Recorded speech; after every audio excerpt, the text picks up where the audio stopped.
Good afternoon, everybody. And I'm Swadesh Patnaik. Welcome to the 59th webinar of Think Tank.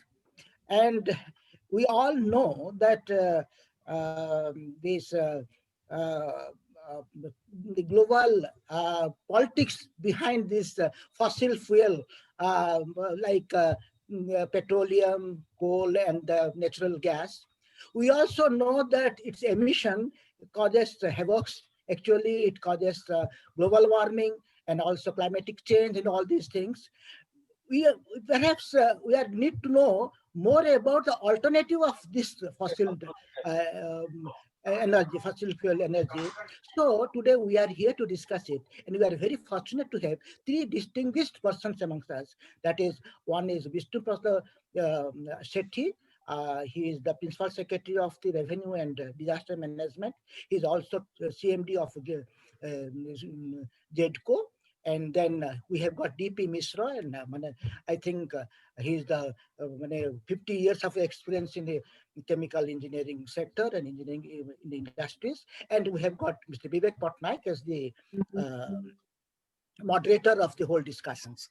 And I had the pleasure of introducing all of them. And Mr. Sethi is 1995 batch IAS. He had a very distinguished administrative career. He was a collector in very remote districts of Odisha. He was in census, director census. He was in UNDP. He was also in the disaster management. He was secretary energy, and then and now he is the principal secretary of revenue and disaster management, and the CMD of Green Energy Development Corporation. And he is a person, we can say that he is very firm and very fair, a human at heart. He is actually a poet at heart. He has got passion for poetry. He has written two poetry books, and one of them is Where Shall I Go? That has been translated into Urdu. And he is a very prolific writer, poet. I have gone through some of his poetry. Excellent. And so, welcome, sir. Welcome to this webinar. And we expect to speak on the solar and then the wind energy. Wind energy. Huh? Wind energy. Solar and wind. Solar and wind energy. So solar and wind energy is alternative to fossil fuel. And we are also fortunate to have Mr. Durga Prasad Mishra, a man of chemistry. He is from Jadavpur University, is chemical engineering graduate. And then he had got 50 years of experience in corporate sectors and everywhere. And he was the president of Indian Institute of Institute of Chemical Engineering. And also he was Director General of Indian Chemical Council. He was also Director of Tata Consulting Engineers and many other corporations. And he was rewarded twice for the lifetime achievement in the field of engineering and chemistry. And then he will speak on hydrogen as an answer to the climate change. So we will have these two distinguished speakers now. And then we have got, of course, Vivek Patnaik. I don't have to introduce him. He is our co-founder of Think Tank. He is the guide, friend, philosopher, and he had got his experience in the Indian Administrative Service, in international civil services, and I don't have to speak much about him, and let me welcome him. And then before he takes over as the moderator, let me welcome Mr. D.K. Roy, he will speak to welcome all of us, all the guests and others. Welcome, sir. Welcome and speak as a address your welcome address. Mr. D.K. Roy. Namaskar. Samastaku, welcome once again. I can only ditto and what Swadesh has already done part of my job of welcoming all of you, extending a very warm welcome. And I join him in extending warm welcome to all the members of the think tank, the associates, and other friends who are here taking an interest in this subject, today's topic. which is extremely important and topical for the world, not only for the India, but for everywhere. In the gloomy economic scenario of COVID-19, one silver lining is that our country is moving briskly towards its to reduce the carbon footprint and by 30-35%, and is likely to achieve the target of 175 gigawatts of renewable power by within 2 years. By 2020, it was there, maybe by 2 years, and 450 gigawatts they are reaching in 2 years' time. In this year, it was supposed to this year.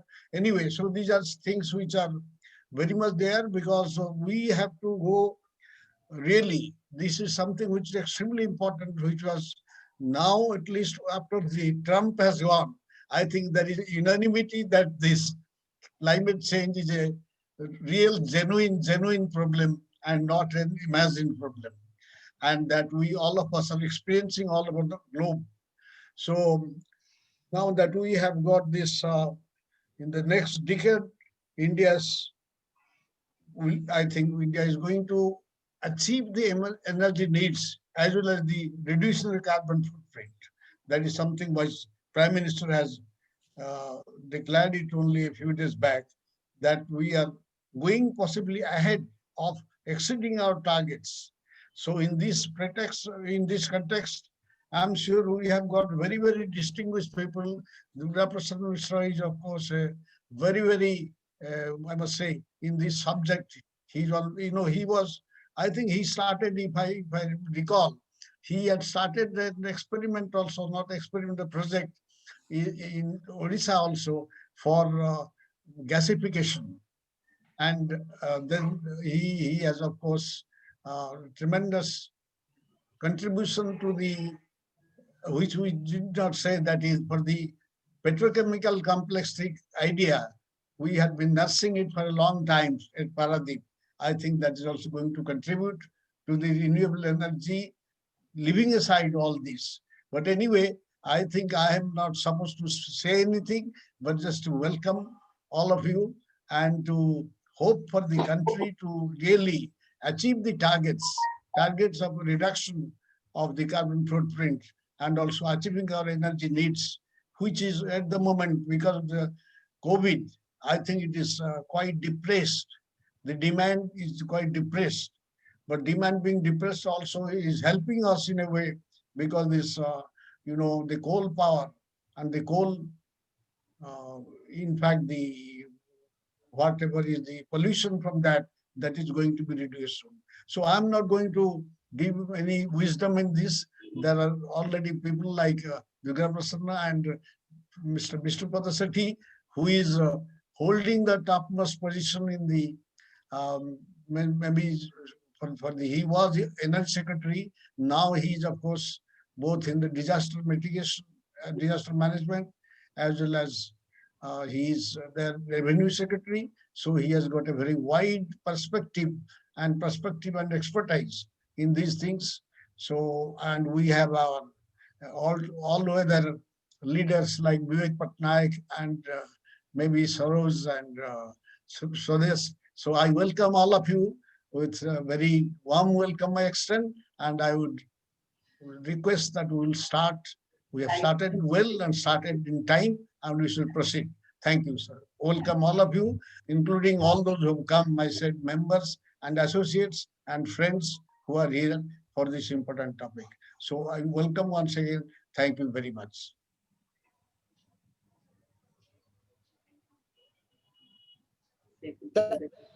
Sir, before I say Mr. Patnaik, Vivek Patnaik takes over the floor, let me inform everybody that please mute your, please be in the mute stage. Anybody after Mr. Vishnu Patnaik Sethi first will speak, and thereafter Mr. D.P. Mishra. After they both of them they finish their speech, somebody may raise their hand through the system so that the floor participation can be systematic. Thank you very much. Thank you. Sir, Vivek Patnaik, sir, you can, the floor is yours, sir. Thank you very much, Am I audible? Yeah. Yes, sir. Excellent. First, let me welcome Mr. D.K. Rai, the uh, founder and even the chairman of Think Tank, and for long absence, we were missing him. And now, I also uh, like to thank uh, General Mahapatra. As usual, he always gives us support to organize think tank meetings. Then I should recognize the presence of engineer Vijay Chandra Jana. He is indeed one of the leading experts on the power sector of Energy. Odisha, in energy sector, power sector, whatever you may say. So therefore, uh, I'm very happy that I have been given the privilege of moderating this session. And we have with us Mr. Vishnu Sethi, and then we'll request Mr. Durga Mishra to speak. Vishnu Sethi is a brilliant officer of Indian Administrative Service. He has been Secretary Energy, and he is now the in charge of Grid Call, Green Energy. He is an engineer himself. He's he's an IAS, or from IIT and from IIM. So he has a lot of experience behind him, and we'll be very happy to hear him. And I would request that as I will be following this chat box, I'll take the questions and the persons who would like to speak. Then at the end of the discussion, we'll ask them to, after the presentation, I will request them to make the statements or put questions. Then at the end, I'll summarize or I'll give my own views. Uh, so, Sri Vishnu Sethi, please. Thank you, Vivek sir, for giving me this opportunity and introducing me to this think tank. And I see there are distinguished members who are present here. And I know how difficult my task becomes to speak in a forum like this where people know almost everything.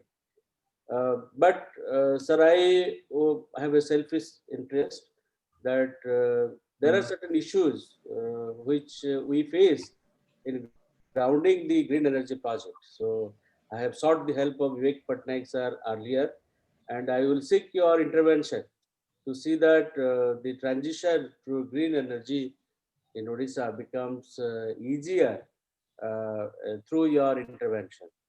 And sir, we know that we have come across the news that the tariff for the solar power has been coming down. In fact, it is crashing because of the cost of equipment, which is imported mostly from China. They're going down. And the latest tariff that was discovered by Steki was rupees 2 per unit. And they really compare well. And of course, the project which were commissioned earlier, now they are at risk. They will be idling. Whereas, as we progress, the solar power will become cheaper in India. And there are plenty of opportunities here in Odisha as well, though we have a lower CUF here. Sir, I have a PowerPoint presentation and I would like to confine the context of Odisha because we are interested mostly in Odisha. We know that the electricity consumers, the number is 10 million about in Odisha, and the peak power demand is about 4,500 megawatt. Taking into the growth rate of 7% per annum, so in 10 years, the power requirement would be about uh, 7,000 to 10,000 megawatt. It depends also on the industrial demand, how it is increasing. So though we have a present setup where we get energy from mostly from OPGC and TPC and from the IPPs, there are also contribution from the hydropower units as well as the solar and wind sources. Sir, Odisha receives the average solar radiation of 5.5 kilowatt hour per square meter, and the average capacity utilization is about 15 to 17%. And there is an estimate, because we have very 300 clear sunny days, we have a potential which can be harnessed easily, is about 25 to 26,000 megawatt. So we have really tremendous potential, and with that view, the state has formed, incorporated the JETCOL, and it is a wholly held wholly owned subsidiary of OHPC. So I have a short presentation. Can we start the presentation? Who is Yes, Please. please, please go ahead. It's a PowerPoint presentation. Can somebody start it? Yes, please go ahead.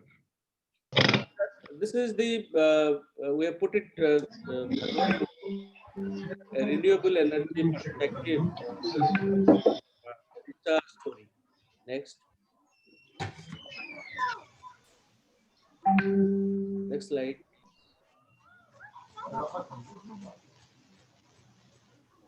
Sir, as you know that Odisha is endowed with vast natural resources. We have great water bodies.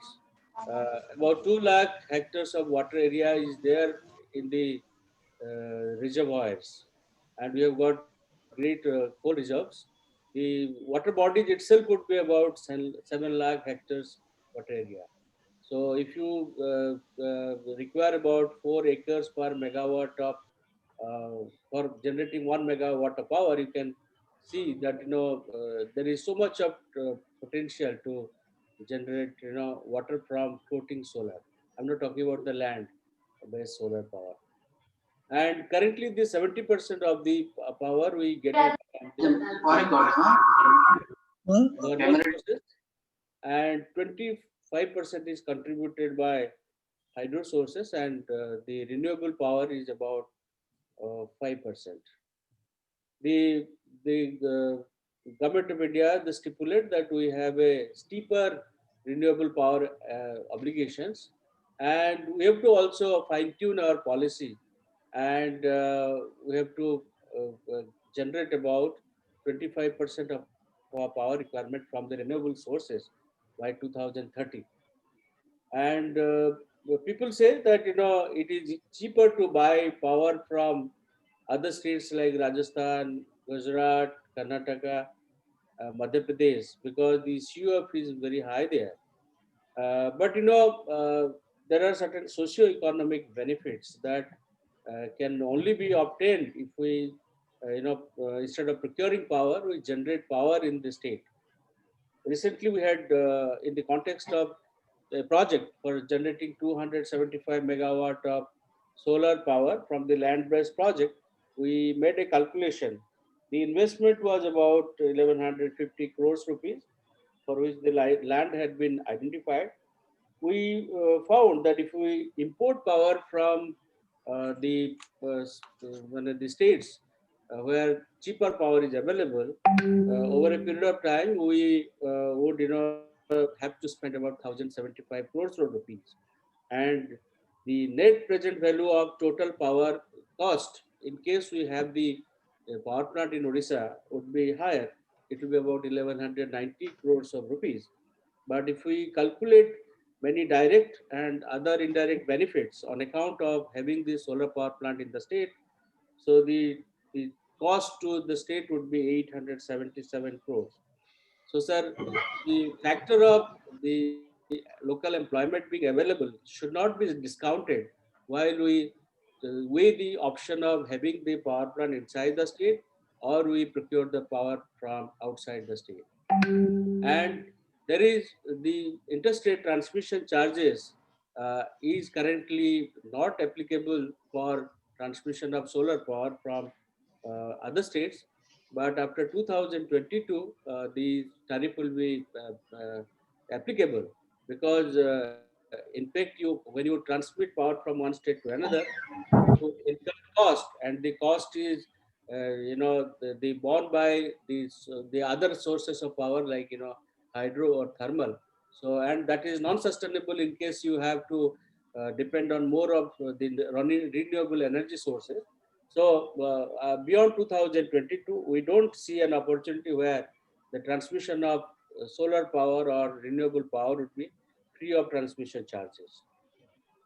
So 2030 Odisha, we have to go for a action plan where the portfolio would be 50% green power, that is Mhm. 25% hydro and 25% renewable power. Next slide, please. And our renewable energy targets have to be aligned to the national mission. I think so. This are highlighted in the beginning as to what the nation is attempting to achieve the goal Yeah. of renewable power. So to meet the RPO targets, we had a renewable energy policy of 2016. We had targeted to achieve 2.75 gigawatt of renewable power, which includes 2.2 gigawatt of solar power by 2022. The renewable energy capacity addition has grown at a rate of 25% in last 10 years, almost touching 500 megawatt by 2019. It is not much compared to other states. The state, as on today, has tied up nearly 1 gigawatt of solar and zero point 0.5 gigawatt of non-solar power. I'll give you the breakup a little later. And we have, initiated activity on this score, and 404 megawatt of solar power is being generated from the solar plants which are on the top of 180 number of government buildings in Bhubaneswar and Qatar. And JETCOL has been will be replicating this rooftop solar project in government buildings in additional 17 towns and cities for 16.6 megawatt of power, for which about 70 crores will be invested. Next. So this is the what we have done. So this shows the capacity of various projects. We have given breakup of commissioned projects, the projects which are in pipeline, the projects which are in the study phase. Next. Now coming to the opportunities that we have in Odisha. So recently we had taken up a study with the help of the consultant deployed by European Union, and they had not taken into account 12 number of big reservoirs which were found suitable for floating solar project. And the consultants assessed that these 12 reservoirs can generate more than 5,000 megawatt solar power from the floating solar project itself. And as a follow-up to this consultancy, the EU has also taken up the onus of preparing DPR in 2 number of large reservoirs. JETCOL has tied up with SECI and NHPC to develop floating solar power of 500 megawatt each, totaling 2,000 megawatt. And after, as I told little earlier, that after successful commissioning of 4 megawatt rooftop solar project over 65 government buildings in Cuttack and Bhubaneswar, we have also gone for tendering for the solar rooftop project in 17 cities, and there will be an investment of 70 crores, which will come from the private parties, and 16.6 megawatt of solar power is being targeted. And the 275 megawatt ground mounted solar project would have an investment of 1400 crores, and the solar power plants will be located in some sites in Baud and also in Sambalpur. Next. These are some of the views of the site views of the 4 megawatt solar rooftop projects which were taken up on the government building earlier. Next. We have a state technical committee which clears all the projects, and this gives a breakup of 361.530 megawatt of solar power which is being generated, and the name of the developers, the location of the projects, and the tariff and the capacity they have been mentioned here. As you can see that the tariffs are higher in the beginning, but some of the as we discover little later, the tariff is also coming lower. The latest being the seven number serial Aditya Birla Renewables. So the through the reverse auction process, the tariff of 2.79 rupees per unit of solar power has been discovered, uh, and this plant also has been commissioned. Next. Gridco has also given clearance for another 15 number of projects which will be taken up by various agencies, and this entail a total capacity of 1280.26 megawatt. These projects have not yet been commissioned. And this is the project of JETCOM, and this has been successfully commissioned. And this has been done with the subsidy contribution by Government of India. There was an investment of 160 crores, and 20 megawatt of power plants have been set up at Manmunda. Next. This is the potential that has been discovered through the study taken by the European Union, and depending on the location of the the grids that we have near the reservoirs, existing grids of UPTCL, they have suggested that easily the state can generate 5,000 megawatt of solar power by utilizing a minuscule of the water body, and the area involved is 6,300 the hectare of the water surface area. And these reservoirs, Balimela, Upper Kolab, Indravati, Hirakud, Rengali, and these are hydro reservoirs. And there are certain number of seven number of irrigation reservoirs like Telangiri, it's a new reservoir, Harihar Jor, Mandira, Jambira, Salandi, Manjanagar, and Soradagai. And these are the probable areas where we can easily go for the floating solar project in the first phase. Hello. Next. These are the views of the floating solar projects which have been taken from other places, and not many big projects have been commissioned in the country. But for example, 2 megawatt in Vizag, 4 megawatt in Tirupati, and 150 megawatt of Uttar Pradesh floating solars are being implemented. Next. These are the global views of the Hirakud Reservoir, and the location of the power evacuation points and those sites where those panels should be put have been discussed with the consultant. Next, we can quickly move this. This is the view of the Indravati Reservoir. Next. Indravati. And not only this, the solar power projects, but we are also envisaging to take up a large number of small hydel projects. And there are many opportunities in the state. One such is, the Kanupur small hydel project. And we have assessed that 4.2 megawatt of the power can be generated. And this project can be taken up soon after the river gap is closed by Department of Water Resources, and the estimated project cost is 18.6 crores. Similarly, the Jambira reservoir of Mayurbhanj, we can generate 3 megawatt of power, and the DPR and tender documents have been already prepared. And we are waiting for the construction of Icha Dam in Jharkhand, and the work and the installation of water intake is done. After it is done, the project will be taken up. It will have an investment of 17 crores.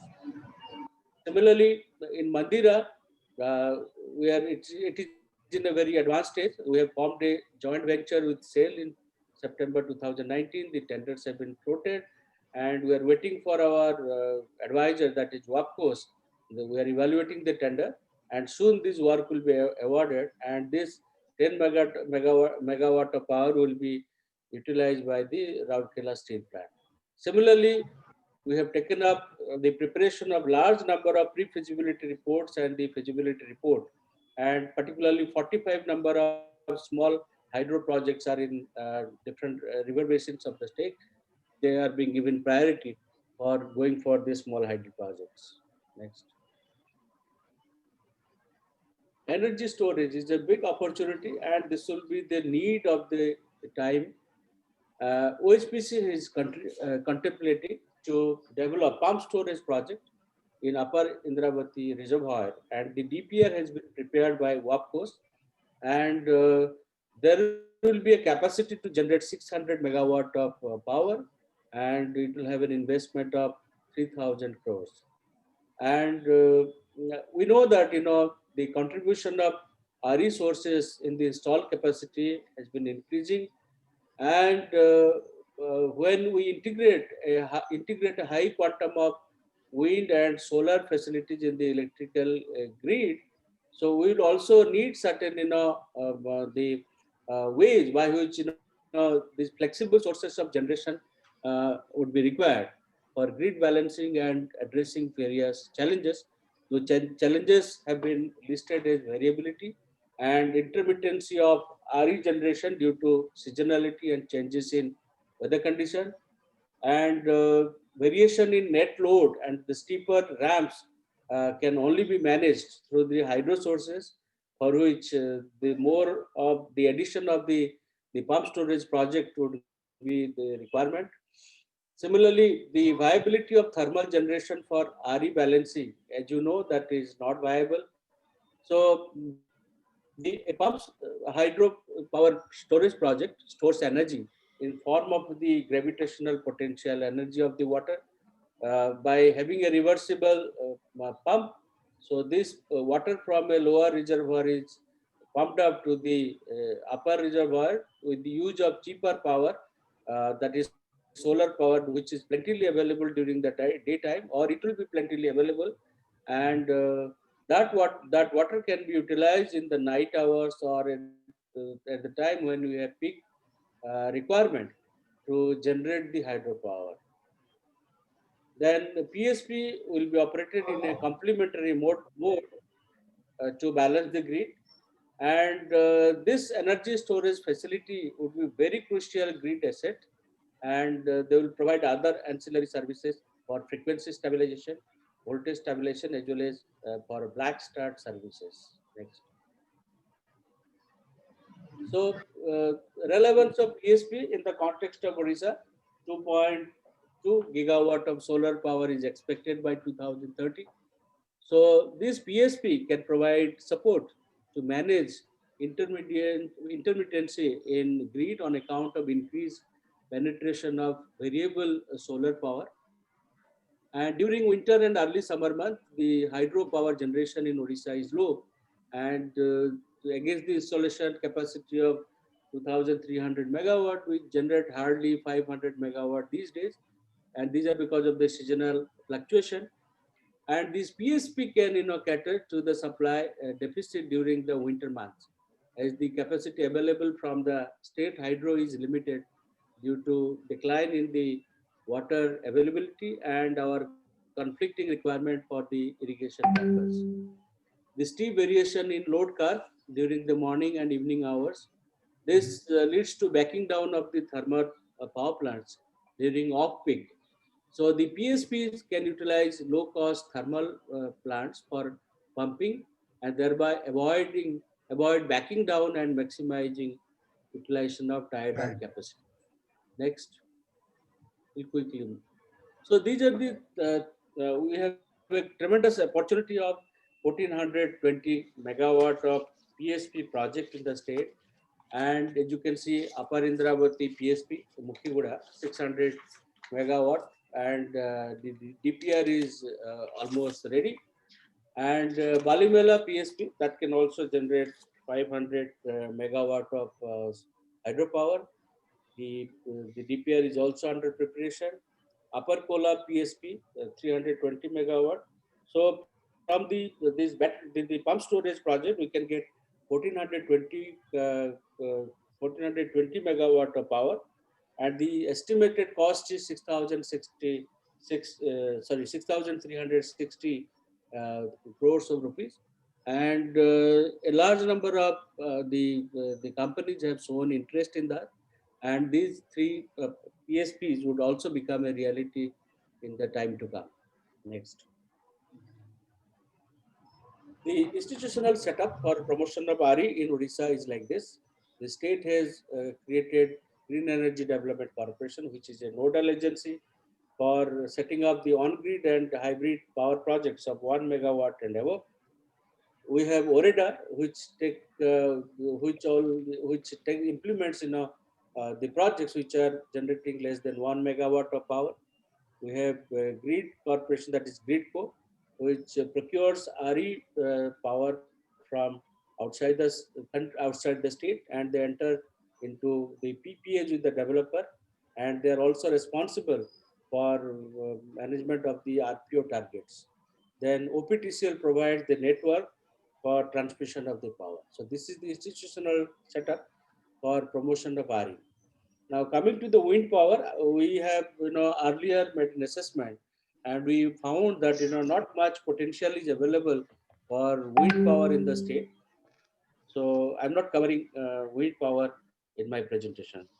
So this is all that I had to say, and thank you very much, sir, for giving me this opportunity to outline what is the thought of government of Odisha on developing green energy and to counter the challenges of climate change as far as the energy sector is concerned. Thank you very Very much. nice. Very nice. Thank you very much, I have Mr. a small Sethi. video. It's an excellent presentation, PowerPoint presentation. Sir, I sir, think can I show you a small video?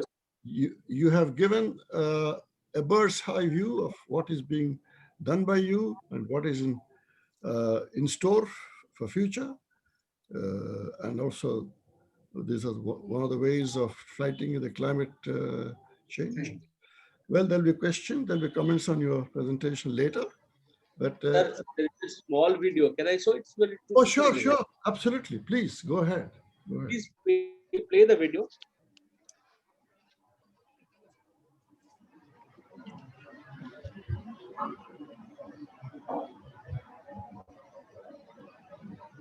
Bhatti. Bhatti.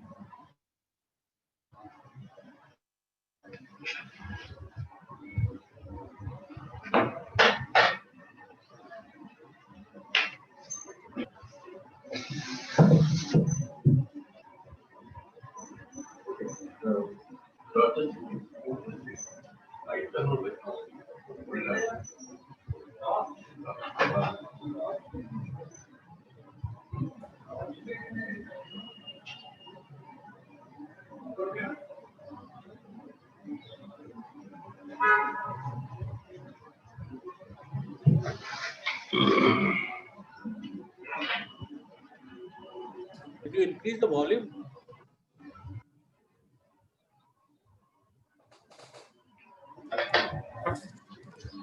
कौन से है?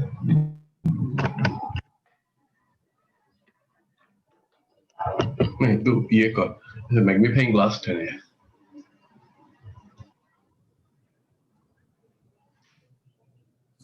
Is it silent picture?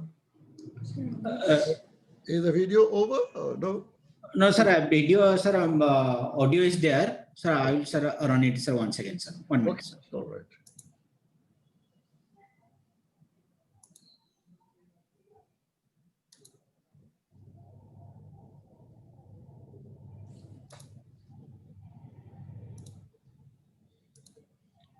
While you are trying to set the video, let me welcome Mr. S.N. Patra on the Odisha Environmental Society. He's an authority.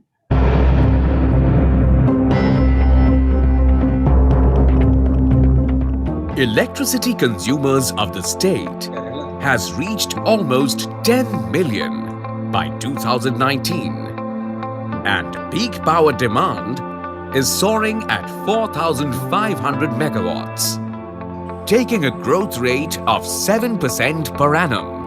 In the next 10 years, The power requirement will be around 7,000 megawatts, and with further growth of industry, it is likely to be in the range of 10,000 megawatts by 2030. Present generation plan envisages addition of 3,500 megawatts. That is 2,500 megawatts from OPGC and NTPC and 1,000 megawatts from different independent power producers. Odisha receives an average solar radiation of 5.5 kilowatt hour per square meter area, with an average capacity utilization factor ranging from 15 to 17% across the districts of Odisha, and around 300 clear sunny days every year. As per an estimate, the state has around 25,500 megawatts of solar energy potential, which can be set up either on ground or on water surface. Under the above backdrop, pursuant to decision of Government of Odisha, Green Energy Development Corporation of Odisha Limited has been incorporated during the year 2013 as a wholly owned subsidiary company of OHPC. Within a short, floating solar over land-based systems is conservation of land and the cost related to acquire and maintain the site. Other advantages include decrease of temperature-related losses by effect of lower ambient temperature due to cooling effect, reduction of water evaporation and improved water quality by reducing photosynthesis. Besides, it can utilize the existing electricity transmission infrastructure at hydropower sites. Large-scale floating solar projects are competitive with conventional solar projects when compared with per megawatt installation cost and per unit generation tariff. In floating solar, feasibility studies have already been carried out by European Union Consortium on 12 hydro and irrigation reservoirs of Odisha with preliminary potential assessment to the tune of 5,500 megawatts. They are hydro reservoirs of Ballimela, Upper Kolab, Indravati, Hirakud and Rengali. Irrigation reservoirs include Telangiri, Hariharjor, Mandira, Jambira, Salonti, Suradaghai and Bhanjanagar. JEDCOL has joined hands with NHPC for setting up 500 megawatt floating solar projects on different reservoirs of Odisha. JEDCOL is also taking up with NTPC and International Finance Corporation (IFC) for exploring options for development of large-scale floating solar projects in the state. These new business initiatives will help to meet renewable purchase obligation set by Government of Odisha in Department of Energy by the year 2022.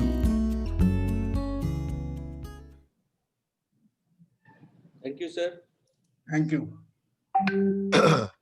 Thank you very much, Vishnu. It was an excellent presentation.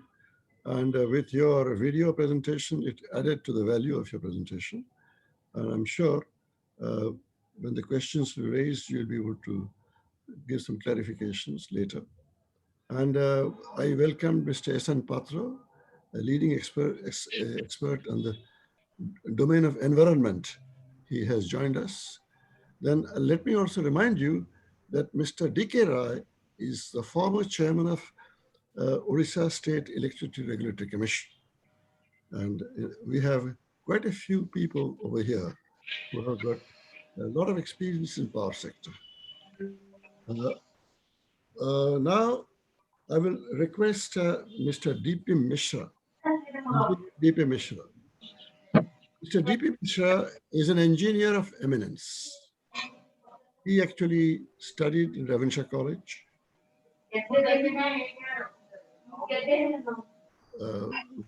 Will people, I'll request everybody to mute so that there is no interference. Mr. D.P. Mishra, an engineer from West Bengal, one of the universities there. And he started his career first in the private sector, and he was a top executive of Krebs and Sy, and also he set up many chemical-based industries. And later he joined Oritco, he was the managing director of Oritco, which was a consultancy agency, industrial projects of Odisha, set up by Industrial Development Bank of India. And later, he also was the director on the board of EPICOL for a number of years. He has been the president of Indian Chemical Engineering Association. As Swadesh mentioned, he is the receiver of the Lifetime Award from Indian Institute of Chemical Engineering. And he has worked with Tatas, he has worked with the foreign companies, he has been also consultant with Jindal. He's really a very experienced person, very widely traveled person. He has gone around the world from Israel to South Africa, from Canada to Japan. Very well experienced person. And it's honestly speaking, it's a privilege to have him today. And the subject, which is very interesting, is about how hydrogen fuel can be a substitute to fossil fuel, or to what extent hydrogen fuel can be utilized, and particularly in Odisha in future. Well, Vishnu gave ideas relating to what is being done on the green energy. Now, Mr. D.P. Mishra will give his presentation on alternative source of energy, that is from non-fossil sources. Mr. D.P. Mishra, please go ahead.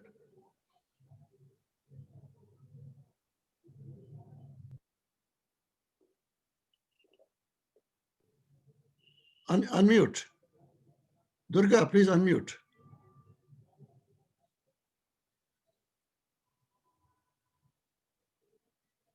Please unmute, Durga.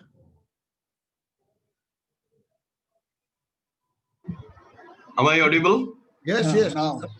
Absolutely. Now, yes. Okay. I need half an hour. I hope I have my time for that.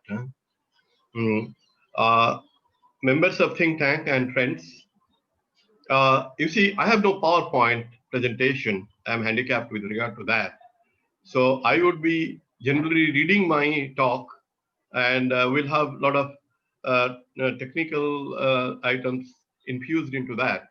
So you will pardon me if I am not. So I take a try on that, and the renewable-based hydrogen fuel answer to the climate change. In fact, hydrogen is only coming because of the climate change. And so it's a pleasure to have been invited to talk to you. And this is my second lecture to Think Tank. While discussing with my classmate, Mr. Vivek Patnaik, he excited me to talk about hydrogen, which is trying to enter his favorite area, civil aviation.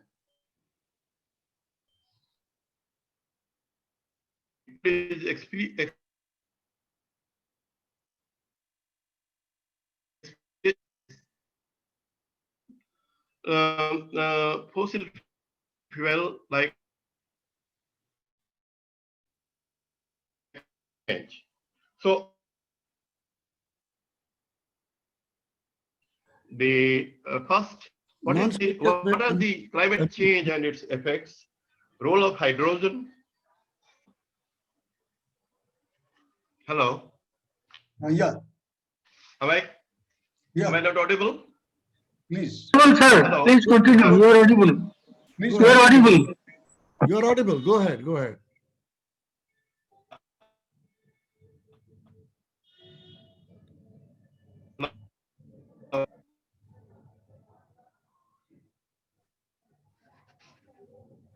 We can't hear him. Durga, he's trying to set right. Wait. Let everybody mute so that you can hear him. Can you hear me now? No, yes, yes. Go ahead. Go ahead, please. Can you hear me now? Yes, yes, yes. Okay, Yeah. okay. Okay. So Now as I told you that I will take you through the climate change and its effects, then role of hydrogen, production of hydrogen and its utilization, hydrogen programs down the world and India, and some recommendations. That is how I am going to take it. I will take about half an hour for my talk. And I will be generally reading my talk because I don't have PowerPoints and I'm handicapped with regard to that. Hydrogen, about which you may be aware, that in our kitchen, you will be using dalda extensively before, and dalda is nothing but hydrogenated vegetable oil. But now the same hydrogen is going to help in fighting global warming and climate change. Today, in fact, there would have been a scheduled meeting of Committee of Parties 26 in Glasgow, the Conference of Parties known as COP, which is the decision-making body responsible for monitoring and reviewing the implementation of United Nations Framework Convention on Climate Change, which is UNFCCC. It brings together 97 nations and territories called parties that have signed Framework Convention. UNFCCC predicts a world when it reaches 4 degrees centigrade warmer than the pre-industrial levels would be one of unprecedented heat wave, severe drought, major floods, serious impact on human system, ecosystem, and associated areas. The scientists are hoping this to happen by the end of century.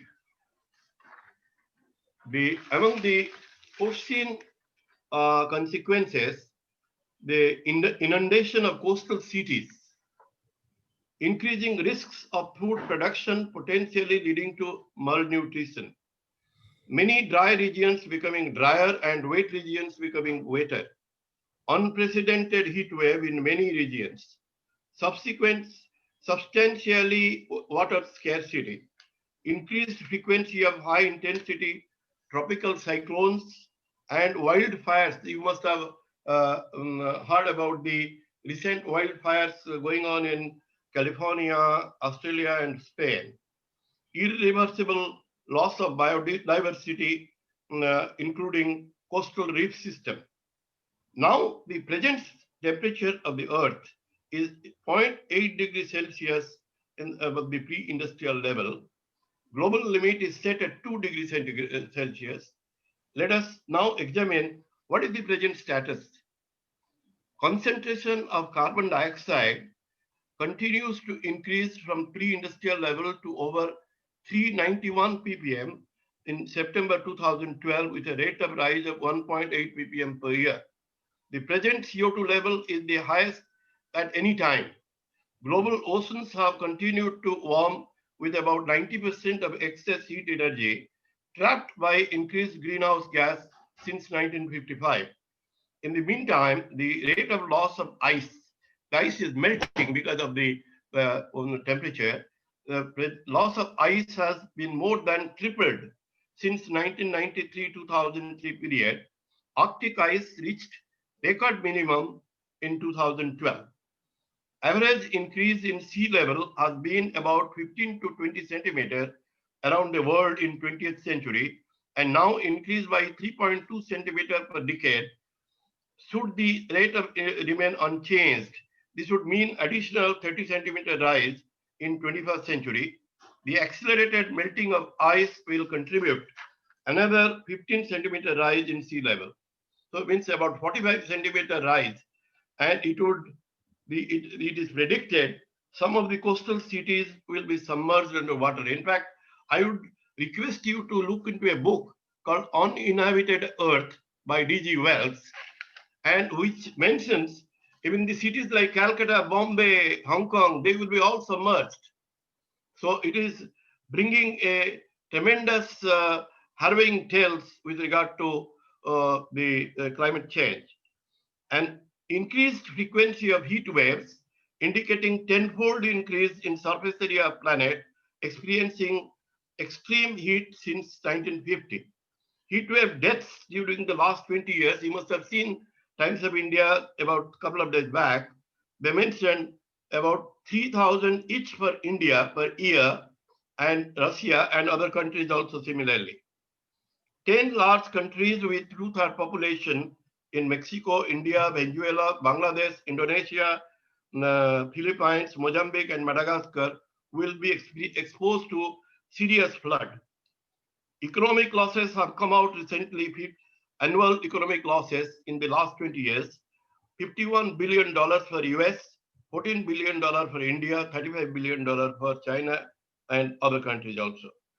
So it has been quite devastating. We must be very concerned about what this climate change is going to bring to us, and we have to be geared for that.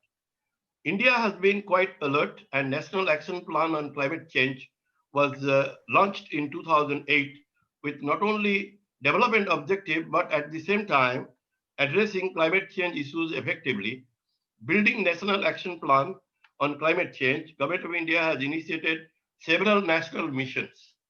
National Mission for Enhanced Energy Efficiency, National Solar Mission, National Electric Mobility Mission, National Smart Grid Mission, National Mission on Advanced Ultra Supercritical Technology. So an aggressive, but what has happened for India, and it has also come out recently, an aggressive renewable-based development has been seen in India's energy mix during the past decade, with 84 gigawatt of grid-connected renewable capacity in December 2019, out of which solar contribution is 35 gigawatts. Next target is towards achieving 175 gigawatt by 2022 and eventually 450 gigawatt by 2030. So there are good news and bad news, but one of the things which Vivek requested me to talk is how hydrogen is going to contribute, and hydrogen's appearance here is only because of the climate action. It is a great instrument for climate action, and particularly the generation of hydrogen from renewable sources, because hydrogen will be generally produced. One of the way would be from electrolysis of water, and that electrolysis will require power, and that power could be coming from renewable sources. Then that is called green hydrogen. So I wanted to define you something called green hydrogen. You might remember, as I told you, other than our knowledge of hydrogen coming into the hydrogenated vegetable oil or dalda or all that matter, hydrogen as an energy source is a century-old idea. An electric machine to produce the gas was installed in Norway in 1927 to enhance the fertilizer production. As you know, the hydrogen is used for making ammonia, and ammonia is used to make urea. So urea is a fertilizer, and we have plants in Talcher and Rourkela and all those. Then since then, it has been used in rocket engines and nuclear weapons. Hydrogen is an elegant ultimate solution, fuel source with myriads of applications. Hydrogen with its abundance, high energy density, better combustible characteristics, non-polluting in nature, more specifically zero carbon dioxide emission, which is attractive these days when we wish to meet challenges due to greenhouse emission. The use of hydrogen can reduce the carbon dioxide related emission significantly at the point of use, and if green hydrogen is used, then there is capability to decarbonize the entire value chain, enabling reduced emission and climate change threats. It can even decarbonize the sectors where it is difficult to reduce emission. For example, steel industry can switch from blast furnace to the direct reduced iron using hydrogen as the gas. One of these plants, I was the advisor for Jindal coal gasification plant, which is the produces the syngas and doesn't use the blast furnace technology and use that reduced iron technology. Hydrogen production can be from many sources.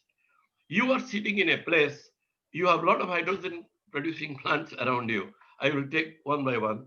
The one is the most commonly used is the natural gas, which is methane. You are going to have one line in Dhamra, actually. You are having in LNG plant.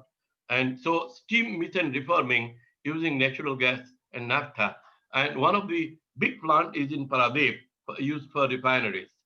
Partial oxidation using heavy fuel oil, coal gasification. Now, as I told you, Jindal coal gasification at Angul, that makes syngas, carbon dioxide, monoxide, and hydrogen, but we can always separate hydrogen out of that.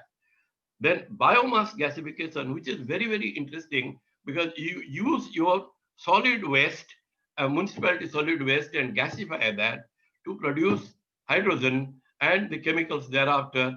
And I have visited a plant in Canada about 3 years back, which does that actually.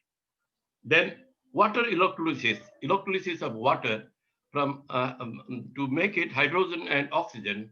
And one of those plants I set up in for Rourkela, for the Rourkela steel actually. And so there is water electricity. But tomorrow, when we are talking of the power plants using hydrogen with 1,000 megawatts, they would be gigantic oxygen, the water electrolyzers. And now world is getting geared to manufacture such plants. Another is the chloralkali plants in Chhatrapur, for example, Jayashree Chemicals. They have electrolysis of caustic soda. That hydrogen is manufactured as a byproduct. And if all these hydrogen around the caustic soda plants in India are used for the fuel cells driving the automobiles, then 500 buses can be serviced by them. Then thermochemical process. Then it has got its challenge with regard to storage and transportation because it requires high pressure. And so we have compressed gas, underground caverns, compressed gas tanks, then transportation pipelines for compressed hydrogen, and liquefied hydrogen trucks are to be used. And hydrogen can be blended with compressed natural gas for the fuel in the kitchen, actually. Now, hydrogen can be used in various sectors. One big use will be fuel cell particle. You must have heard the fuel cells, which will be tomorrow's the instrument for driving automobiles, and and it's already in use in many countries, and India is in experimentation. And then hydrogen hybrid vehicle, then power generation, as I told you. Then now I heard a lecture from a German professor about a month back. Germany is putting up a 10 megawatt prototype power plant using hydrogen. Hydrogen being produced from electrolysis of water, and electricity of that electricity is coming from renewables. Then chemical industries and fertilizer industry and refinery, they use extensively hydrogen. Current global demand of hydrogen is 70 million tons per annum. And in energy terms, it is about 330 million tons of oil equivalent, most of which being produced from fossil fuels like 76% from natural gas, 23% from coal, remaining 1% from electrolysis. And all this results in carbon dioxide emission. Around 830 million tons per annum of carbon dioxide is emitted. Most of carbon dioxide is not being captured. Only 130 million tons are being captured for manufacture of urea in the fertilizer sector. The situation will change when hydrogen production from non-fossil fuel-based production will increase, and with greater renewable deployment, the shift towards green hydrogen production is inevitable. Let me give you a little background of hydrogen fuel cell. And hydrogen fuel cell is an electrochemical cell that converts the chemical energy of a fuel, hydrogen and an oxidizing agent, often oxygen, into electricity through a pair of redox reaction. It is using proton exchange membrane cells in which hydrogen is selectively taken out, and the products of the reaction are water, electricity, and heat. So in a car using a fuel cell, you, electricity will drive the car and water will come out. And there are several types of fuel cells, variations: phosphoric acid fuel cell, direct methanol fuel cell, alkaline fuel cell, molten carbonate fuel cell, solid oxide fuel cell. So there are for different uses. Uh, Advantages of hydrogen fuel cell over the current gasoline or petrol: no harmful vehicle emission. In fact, the emission of carbon dioxide from automobiles, if we talk of USA, the total emission of the automobiles carbon dioxide emission is more than the total industry of USA taken together. Much better fuel efficiency. Refueling time is only 5 minutes and much lower than the electric vehicle. Hydrogen fuel can be generated in an eco-friendly way. It fits into the current petrol infrastructure. Cost of um, cost of the hydrogen car per kilometer or per mile is very comparable, about $0.12 per mile. But the real disadvantage, still under investigation, is the safety due to highly flammable hydrogen, and fuel cell cars is yet to create confidence to the consumer. And its market segments of the fuel cells are basically transport sector for buses and 2 and 3 wheelers. Buses are already under experimentation in Delhi by NTPC and others. But it is getting into aviation sector. Airbus expects to have engine based on green hydrogen by 2030. Key challenge is availability of liquid hydrogen at the airport, besides the challenge of safety. Then generation of green power. Uh, Backup power for telecom tower is already under implementation. Uninterrupted power for residential and commercial use, replacing batteries in possible electronics. In fact, the hydrogen fuel cells is already in manufacture. I was talking to a friend of mine who is in the Government of India Task Force for Hydrogen, and his company Thermax in Pune is already manufacturing the hydrogen fuel cells, and about half a megawatt amount. Now, coming to what is the program around world, and you have seen from Mr. Sethi's presentation, arrival of European Union. And European Union's program is one of the largest actually. They have just declared on 8 July 2020 their hydrogen strategy for climate neutral Europe. European Union's hydrogen program for generating 2,250 terawatt hours of energy equivalent of hydrogen in Europe in 2050, representing roughly 25% of European Union's energy demand.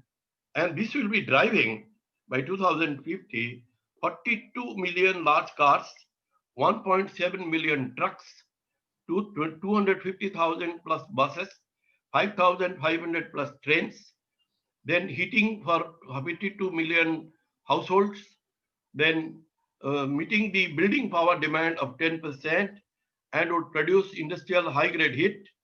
It will produce hydrogen for steel industry, that's what I was telling you, and also the hydrogen from biomass for 40 million tons of chemicals. So it's a very large program.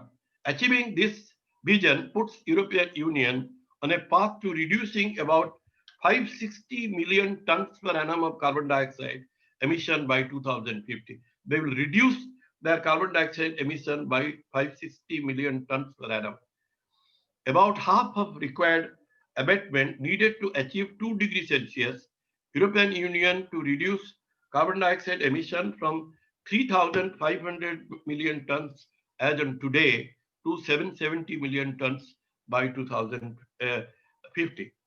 Estimated cost today for fossil fuel hydrogen, that fossil fuel based hydrogen, is 1.5 euro, but nobody will be allowed to manufacture without carbon dioxide capture, carbon capture and storage. So that adds another half a euro, 2 euro, and renewable hydrogen will cost about 2.5 to 3. And the program is in phases 2020 to 2024, 2025 to 2030, and 2030 to 2050. Now, Netherlands has come out with Nut Hydrogen project to build green hydrogen facility to produce 800,000 TPA hydrogen by 2040 using 3 to 4 gigawatt of offshore wind power before 2030 and then growing to 10 gigawatt by 2040. Australia, it has abundant renewable energy sources and natural gas to take on the lead. They are putting a prototype at Gladstone Hydrogen Park to produce 20 kg per day green hydrogen, which will be blended in gas and will include 175 kilowatt electrolyzer. China is going in a big way in Inner Mongolia, a giant solar and wind farm to produce hydrogen, and they have the capacity to manufacture electrolyzers of 350 megawatts. And uh, right now, the Germany ThyssenKrupp has the biggest capacity, 1,000 megawatts. South Korea, the only yesterday I learned they have now Hyundai has joined hands with an UK organization for hydrogen, and they are going to export 64,000 hydrogen trucks by 2030. Then Japan is investing highly into R&D related production, storage, and development of hydrogen infrastructure for utilization across various areas. UK is, in order to meet its net zero carbon by 2050, UK shall invest high capital intensive projects and abundant renewable capacity and scale its hydrogen solution. UK is embarking on H21 project, which for north of England includes 12.15 gigawatt hydrogen production facility and 8 terawatt hours of interseasonal storage to generate carbon savings of 20 million tons per annum by 2035. USA, it will be the largest exporter of hydrogen infra amongst Latin America, Africa, and Southeast Asia. With regard to India, I told you that in India, the plan has started in 2006. Whatever the target was there till 2020, nothing has been met. In my talks with my friend in Hydrogen Task Force, he said India is having hydrogen in some strategic sector like space and defense, and now experimenting on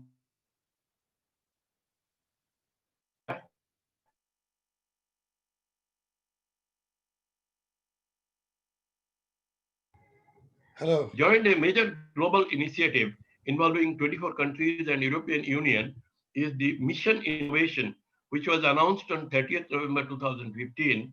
The objective behind the Mission Innovation is to dramatically accelerate global clean energy innovation and double government's clean energy R&D investment over 5 years.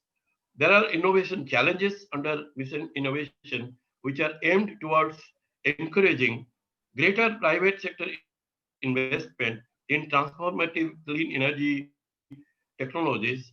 And Innovation 8 is focused on renewable and clean hydrogen. India is participating in this challenge. In fact, you must have noticed Reliance has declared that there will be net zero by 2050.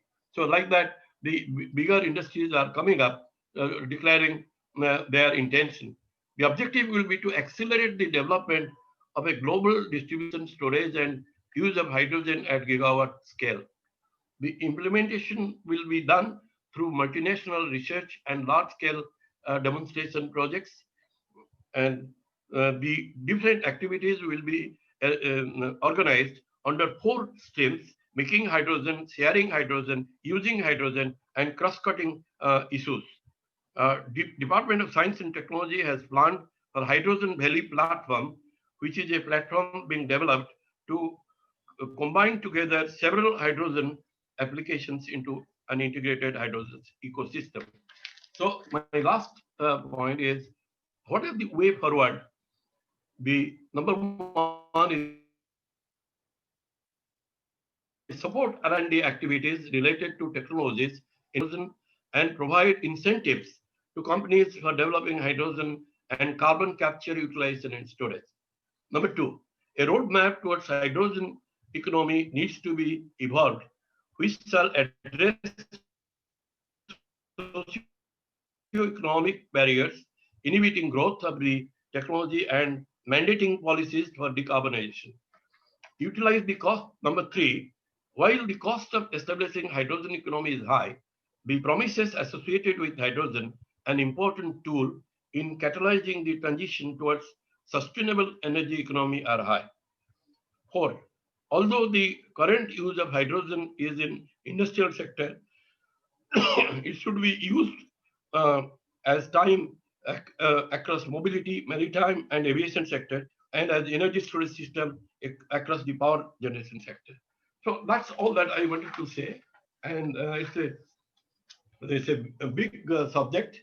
So I thought I could simplify for your understanding. Yes. And the takeaway of the whole thing is that we must be very, very serious about the issues concerning the climate change.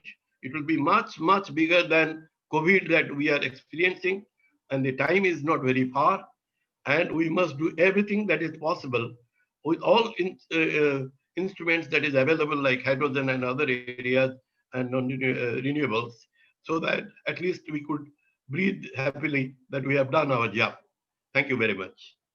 Thank you. Thank you very much, Durga, for this excellent, comprehensive presentation on the subject. Now you will realize as to why I requested Durga to speak, because if you are thinking in terms of producing green energy in the state, with a view to mitigate the problems of climate change, apart from wind energy and solar energy, you should think of alternative source. Hydrogen is one source. And incidentally, Sri Mishra mentioned that source is available in Odisha also. How to harness it, one has to think of. I presume that Sri Vishnu Sethi has taken note of what Mr. D.P. Mishra has stated. Yes, I have seen two persons showing interest to speak, but they have not put the questions. One of is Sanjay Dhawan, but he has asked for a subject like how to do the hydrogen electrolysis, how to do the electrolysis related to hydrogen. Well, that's a separate question. But what Mr. Vijay Jana is trying to say, would you like to put it in the chat box or you like to speak yourself? So be brief because time is running out, you see. So please, put in the, go ahead, please go ahead. Mr. Jana, please go ahead because you have not put your question. Am I audible? Yes, yes. Yes, Mr. Bhubaneswar gave a very nice presentation. In fact, I would like to have a copy of that presentation, so concise and all the points put forward. But here I want to mention few issues in solar power generation. First and foremost is that during daytime and when sunlight is available, we are able to generate. What happens during the night time? It means that we should have effective means of storing the power. We do not have such a thing so far as yet. Of course, the CST, that is concentrated solar thermal, which is being adopted in many places in megawatt basis to generate power, and for the night time they use a molten salt technology, which is the salt is sodium nitrate 60% and 40% of potassium nitrate mixed together, and it is in high temperature. It is preserved in the storage tanks, which during the night time is utilized to release the steam and generation happens. That is how France and other California and other European countries, they have already achieved this, so that solar power is available both during the night time and during the daytime. Because night time our demand is more, and our main purpose is to retire the thermal plants which are the source of generating carbon dioxide and polluting the atmosphere. Number two is Now this rooftop solar solar PV units, why it is not coming in a big way in Odisha? If you go to Karnataka, anybody who has visited Bangalore recent times, almost all you will find it is only rooftop things. It is because there the regulatory commission has given a feed-in tariff. That means whatever you generate, maybe a 5 kilowatt or 3 kilowatt, or whatever it is there in the on that a tariff is given so that you are able to meet the initial cost of installation. I think that is something which this is of course a regulatory issue which can be taken up with the Electricity Regulatory Commission to consider this. Second thing is during the bad weather, the generation becomes really very less. And particularly as mentioned by Mr. Sethi in his presentation, our CUF is, although it is 17%, and sometimes it is less, although normally it is 19% elsewhere. So, and another thing, regulatory issue is the Kusum scheme, which was launched by the Prime Minister for 2 megawatt and below sets. That is also not taking off because of tariff issues. For example, the generation at that time at those Kusum sets comes to roughly per unit rupees 4, 3.98 or something like that.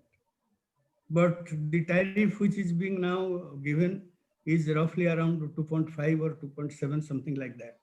Whereas in Himachal Pradesh and they have given a tariff of 4 rupees. I think these are issues which we need to take up with the appropriate authorities to see that these are all taken care of. Then I think that is all I wanted to just highlight and flag the issues. Thank you. Thank you. Thank you very much, Mr. Actually, we are running short of time. We have, I think, 5-7 minutes to go. I find there is one observation. BC. Sir, can I ask one thing? Just 1 minute, please. Please. I see there's a question from Mr. BC Party. And that is a question which is can be addressed by Mr. S.N. Patro, who is here. There's also Mr. D.P. Mishra. But that is so specific a question that requires, I think, exclusive discussion. I don't think anybody can do justice to the question. There is a question which I requested Mr. Balmukanda Babu to question. Ready?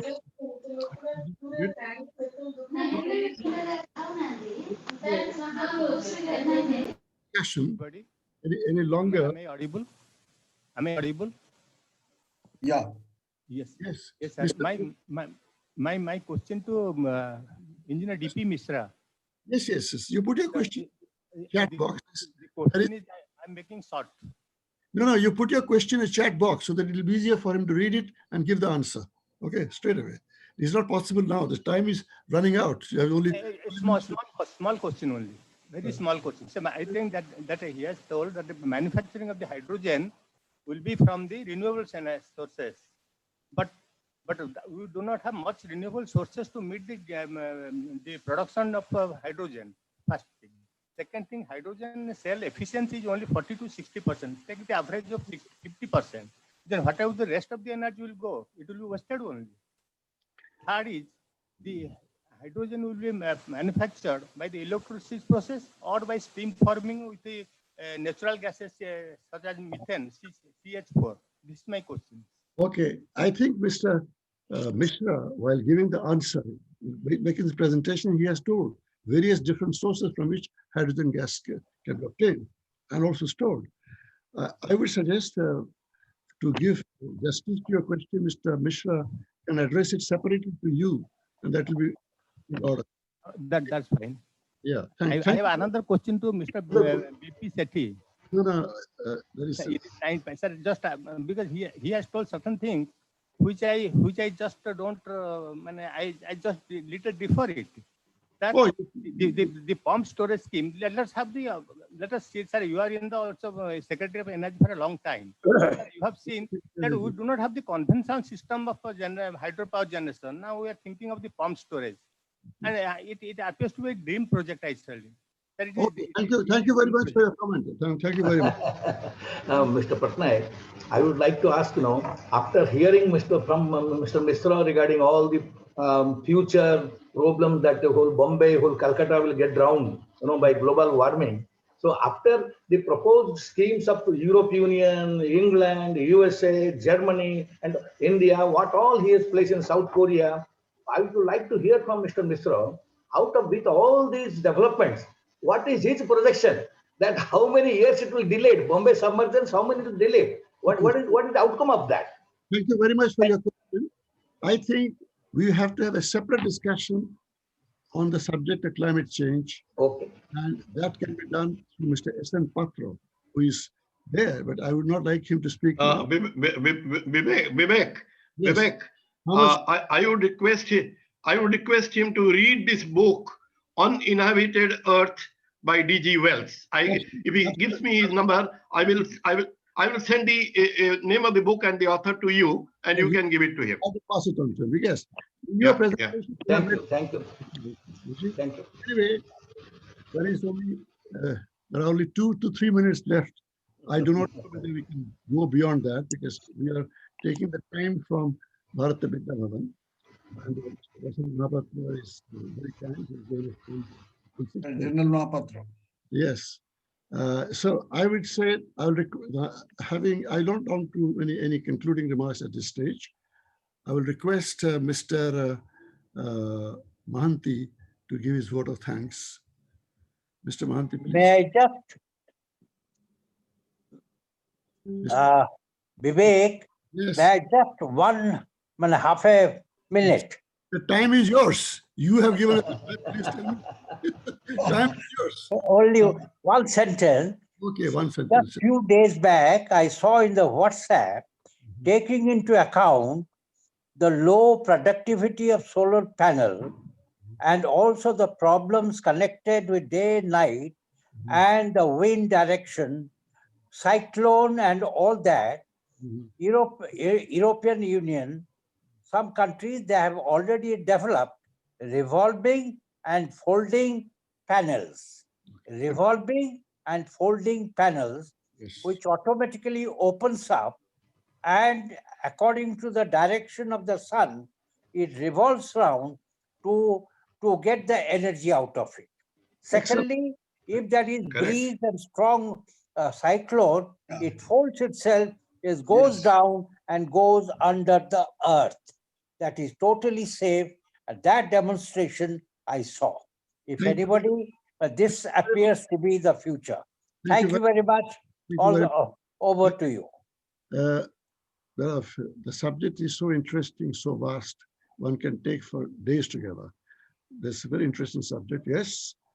But the main purpose of this meeting was to introduce to the members of think tank that what is the scope of green energy in Odisha. Yes. Mr. Sethi has Mr. Ra, let us hear from Mr. Ra. played, and supplemented by Mr. Vijay Chandra Jana, which is very interesting. And of course, what Mr. Basant Mahapatra said, also interesting. All these can be pulled together. There can be many more discussions on the subject. By the way, there can be a final answer so quickly to given. Yes, there is a problem of pump storage. In the past, there was a problem of pump storage. But pump storage is being introduced in many parts of India. In West Bengal, it is introduced. Right. Then, as a hydrogen energy is a new source of energy. Yes, efficiency of that is known, but I think Mr. Vidya has very adequately dealt with the subject that will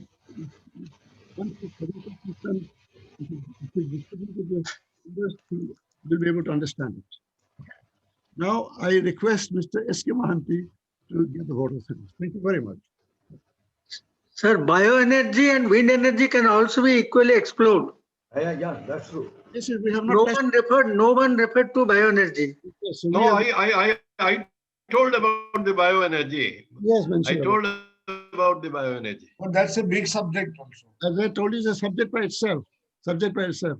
I have run sugar factory with the distillery, and how much of methane can be generated from there, how much that methane gas can be utilized. I know it very well. We can discuss it separately. Good. And waste to energy, for example.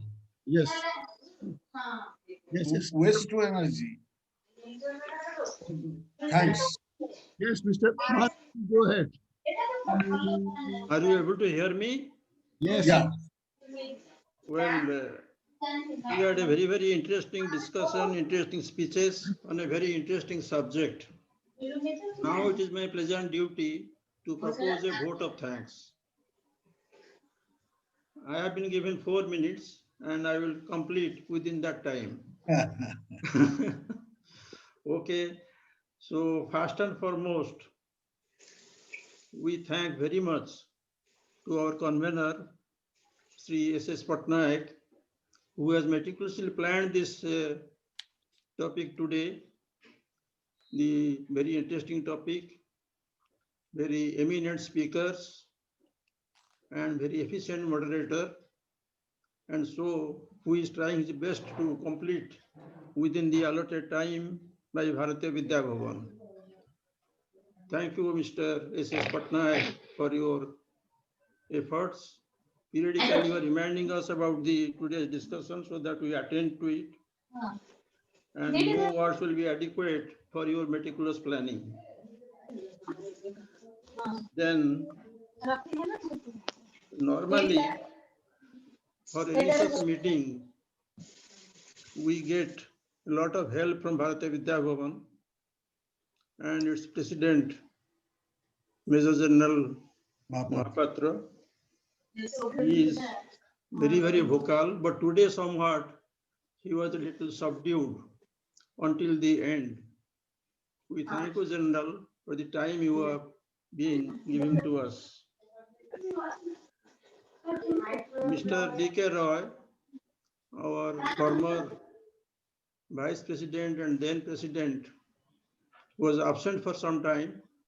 We are glad to have him today, and he was also vocal. We always have the guidance of Mr. Vivek Patnaik. He is a friend, philosopher, and guide in all our activities. And today, he was very, very present. He moderated the sessions and also summarized whenever possible. Then we had today's eminent speakers, started by Sri Vishnupada Sethi, who, as you know, is a product from IIT, IIM, then in IAS now. With such a beautiful background and with his PowerPoint presentation, he told us the story of the subject in our state. We are much behind in utilization of solar energy. Yeah. And practically we don't use any wind energy. So he told it nicely and said that we utilize the renewable sources for 5% of our energy need. And we have a plan to increase it to 30%. Of course, initially said by the year 2030. I am not very sure of the date, but his presentation was very informative and also educative, as it was by PowerPoint presentation. Next eminent speaker was a very renowned person in the field of chemical engineering in our country, and he took all the pain to read out his presentation, and we tried to assimilate it by listening to him carefully. And his subject was how we can replace carbon with hydrogen. The subject is very, very simple. If you remember the elementary science we studied in our school days, almost 50 to 60 years ago, that we burn carbon to get energy. And if that subject, if that process we can change to burn hydrogen instead of carbon, then we get water.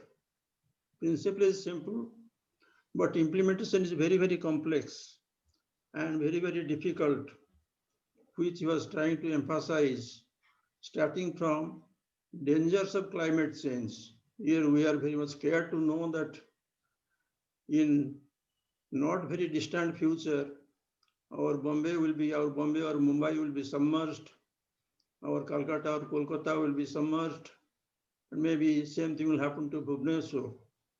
So how can we change that, or how can we save us from that? So he was nicely covering in his long written speech, which was very, very interesting. But time to time he was saying one simple thing, that we should have a process in which we burn hydrogen to get water and then get energy. And that hydrogen we get from water by electrolysis. That is the process. So how we electrolyze about, there were a lot of questions. And he was saying we can do that by hydrogen cells. But then understanding hydrogen cell is not easy. And as our moderator has imaginatively said, that maybe we can have a separate session on that, or we can read famous book on inhabited earth, which the speaker told us to read that book. All of us should actually read that book. It is a very, very, what shall I say, it's a rare book rather, rare book which we should read to understand what dangers await us and how we can avoid that. Okay, one lady and gentleman present here. Our evening has been very, very interesting, very, very educative, very, very informative. We are only 21, all the participants. We can thank ourselves for utilizing our idle time to, because most of us are retired, senior professionals, and we have utilized our time nicely. And we have learned a lot of things because of these eminent speakers, because of the moderation, and because of presence of all of us. We look forward to such type of meetings. We are only 21. Maybe we can try to invite the learned faculty of the Management Institute of Bharatiya Vidya Bhavan, so that our discussions will be more widespread. That is just a suggestion, it's not a vote of thanks. But so I thank the organizer for giving me time to propose a vote of thanks. And we are indeed grateful to all of us present here. Thank you once again. Thank you very much. Thank you very much. The meeting is over. Thank you. Let Bharatiya Vidya Bhavan get that book to their library. But how do we utilize the library of Bharatiya Vidya Thank you, sir. Bhavan? Thank you very much. Thank you, Mr. Let us Patnaik. thank Saroj Mahanti for an excellent vote of thanks. He needs a special Thank you, thanks. everybody. Good summing up. Okay. Is the timing so rigid, Mr. Patnaik? Yes. Is the time limit, is this that so rigid? I don't think it, they don't charge anything on this. Timing means let us make it like that. No, that's all right. No. I the thought timing. it is not costing. It is not costing us. Yeah, no, it's okay. It is still It's it's free. Zoom is still free. No, Zoom because and it's Google a still technical free. issue. No, taking the Bharatiya Vidya Bhavan has a reservation of certain times only. I see. They must have it in for others. Okay. Thank you. Which is because you are having. This will be also uploaded to the YouTube. Oh, I see. Good. Their staff is helping us. They are our technical and permanent host. Yes. No, we know that. We know that.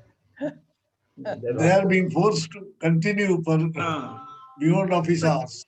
They are If very you don't put hospitable. an end to it, then it will continue. Okay. Okay, then thank you very much. Thank you, everybody. I must thank all of you because from Bombay I could see all of you and meet in this platform. Thank you, And sir. that's why I'm Very very good. happy. Yeah. That's the charm of technology. Okay, we